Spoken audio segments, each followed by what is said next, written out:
Hello guys, this is Sahib Kamal, and today I should be discussing on the development of China's technology, science, and education, as well as events and key figures. Okay, anyways, so first one is it's the age of the 100 schools of thought, which had flourished from 770 to 2021 BCE. It was known as the golden age of Chinese philosophy because a variety of thoughts and ideas were freely developed and discussed, and people began to actively seek practical solutions to their difficulties rather than relying simply on prayers to their ancestors. And basically, this was developed, or the age was basically developed through the consistent competition through the regional warlords as they're in need of increase the production of their lands in order to collect more taxes. These developments required large numbers of literal skilled officials and therefore spurred the spread of education throughout the country, which basically allowed the stimulate of growth of commerce and the creation of iron, which were then able to become even far superior than that of the Persians. Um, basically, during this uh, during this period, many developments had occurred in the education, and it allowed the development of Taoism and Confucianism, which is later on discussed by one of my fellow group members. And yes. Okay, so the compass. During the times before the invention of the compass, people heavily relied on the environment landmarks in the sky and stars in the sky in order to find their way through, though in cases such as when there were dense fogs and storms, it made traveling far more difficult and people were often lost if they tried. And the compass was at first only created to allow the person to be harmonized with the environment in their lives, and it was not meant to be a tool of navigation, as it was used as designators of direction that the Chinese primarily used to order and harmonize their environment and lives. But today, many Westerners are familiar with this kind of use of direction as part of Feng Shui, which is an ancient Chinese practice that has evolved into a decorative trend. And well, basically, Feng Shui is it uses energy forces to harmonize individuals with their surrounding environments. And people usually built early compasses using lodestone, a special form of the mineral magnetite that, as a natural permanent magnet, aligns itself with the Earth's magnetic fields. And well, this was known as obviously one of the great inventions in China. And obviously, it definitely did not look like what it looks like right now. It was like it had like a lodestone center of it, and basically just allowed them figuratively uh, be harmonized with their environments. Okay, the paper. The paper was rumored that was invented before the 3rd century BCE, and before the use of the advanced paper made from bamboo fibers. They used hemp as a source to create paper, and apparently it was the discovery of the paper was actually accidentally due to how a person put their clothes, which are probably made of hemp, in the washing, and left it for too long, which caused a residue to form in the water, which can then be pressed into a useful new material. Um, though the traditional date for the invention of more refined paper has long been since 105 CE, and well, the creation of like rattan paper and bamboo paper was later discovered by the director of the Imperial Workshops at Luoyang, Shai Lun. I don't know how to say it. I'm very sorry if I'm butchering somebody's name right here. But well, he's the one who's credited with creating paper by using soaked and then by soaking them and then pressing them, press plant fibers which are dried in sheets on wooden frames or screens.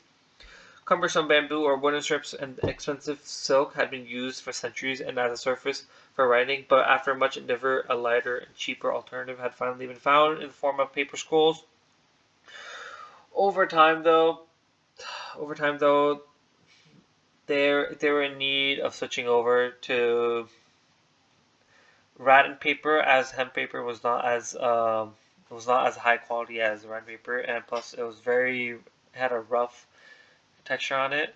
Though rattan paper, though they were only able to use it for only a small amount of time due to how the plant was very slow at growing, and they're almost wiping out the whole plant species in like certain regions in China, which basically forced them to start mixing multiple different types of fibers together, which then led to the creation of the bamboo paper. And the bamboo paper had a really refined, it was like a really refined quality of paper, which was then traded in the Silk Road with other merchants, allowing the economy to flourish during that time. And due to the establishment of cheaper paper, the more people were able to access it, and then it allowed the establishment of calligraphy and art, as well as increase in literature. And then, okay, since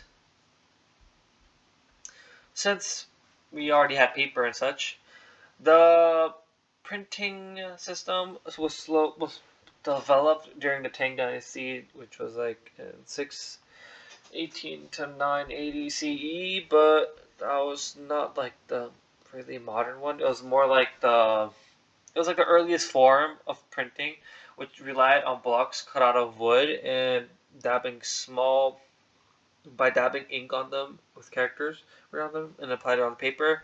These were only first used for religious Buddhist texts as well as for creating little small charms, in which contained small, short Buddhist texts.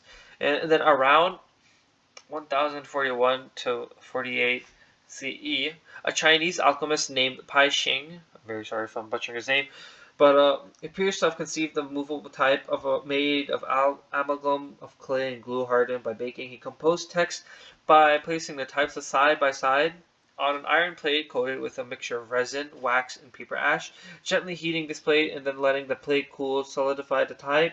Once impression had been made, the type could be detached by reheating the plate. It would thus appear that Pai Sheng had found overall solution to the many problems of typography, the manufacture, assembly, and the recovery in indefinitely reusable type. And this basically was then spreaded towards Europe through the Arabs, as the Chinese had a connection to the Arabs through the Silk Road. And then, obviously went to Europeans, and the Europeans slowly started developing the more modern version of the printing press. And sadly, though, I'm sorry if I can't really go on astronomy because I don't really have that much time. It was a very interesting topic, though, but sadly I can't cover it this time. I'm very sorry. Anyways, traditional Chinese medicine. The earliest found writings on pieces of tortoise shells and bones date back to the Shang Dynasty, 15th to 11th centuries BCE, and foundational Chinese medicine texts date back to the Han Dynasty, 206 BCE to 220 CE. These ancient writings described a medicine that focused on the circular movement of qi, which is air of vapor, and shu, I'm very sorry if I'm saying it wrong, which means blood, and ill health is understood as stagnation, deficiency, or the improper movement of qi and shu.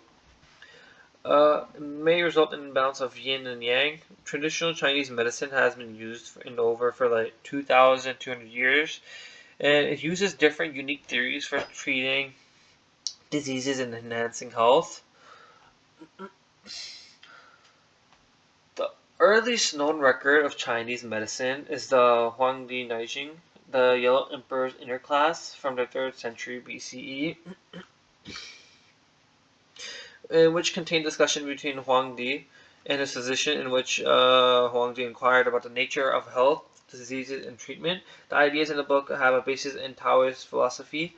The key to a long, healthy is to follow to a healthy life is to follow the Tao, the natural way of the universe. Health and illness are caused by an imbalance of the two basic forces, yin and yang, and by the influence of the five elements: water, fire, metal, wood, and earth on the organs of the body. The organs themselves were thought of to interact in ways that seem physiologically strange nowadays. The spleen ruled over the lungs, for example. The lungs are connected with the skin. There was an understanding of the connection between the heart and the pulse, but not in terms of circulation of the blood as understood today. The Huangdi Naijing recognizes that for everyone, the processes of the body follow certain natural rules, and that health and disease are influenced by natural aging processes as well as environment. All this is need to be understood to ensure accurate diagnosis and specific treatment for a condition. And well, the TCM, or traditional Chinese medicine, is very closely tied to Taoism as they both share the concept of yin yang and qi. And yes, that's all. Use that to reference this. I hope everybody has a good day.